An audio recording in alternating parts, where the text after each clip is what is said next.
আমি দুজন ব্যক্তিক ইয়াত চিকিৎসক হিচাপে ডেণ্টেল চিকিৎসক হিচাপে তেওঁলোকে ইয়াত তেওঁলোকৰ প্ৰেক্টিছ চলাই আহিছিলে।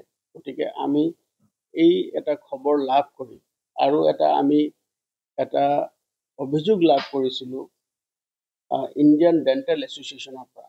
এই সূত্ৰে আমাৰ এটা অনুসন্ধান অব্যাহত আছিলে আৰু অনুসন্ধান অব্যাহত থকা কালত আমি কেইবাজন ব্যক্তিক আমি চিনাক্তকৰণ কৰিছিলোঁ যে তেওঁলোকে সম্পূৰ্ণ আইন বহিৰ্ভূতভাৱে ইয়াত কোনো ডিগ্ৰী বা তেওঁলোকৰ কোনো ডিপ্ল'মা নথকাকৈ তেওঁলোকে ডেণ্টেল চাৰ্জন হিচাপে ইয়াত কাম কৰি আছিলে। আৰু অতৰ্কিতে আমি দুটা ক্লিনিকত, এটা ক্লিনিকৰ নাম হ'ল হাজাৰী ডেণ্টেল ক্লিনিক আৰু দ্বিতীয়টোৰ নাম হ'ল মজুমদাৰ ডেণ্টেল ক্লিনিক। দুইটা তাৰাপুৰ ইণ্ডিয়া ক্লাবৰ মছজিদ কমপ্লেক্সত অৱস্থিত আছে।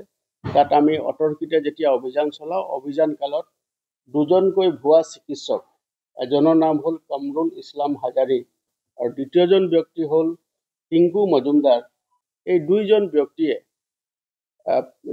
যোৱা 10 বছৰ ধৰি তেওঁলোকে ইয়াতে ক্লিনিক খুলি ভুৱা চিকিৎসক হৈ আৰু মানুহক আভুৱা ভৰি তেওঁলোকে চিকিৎসা চলাই আহিছিলে।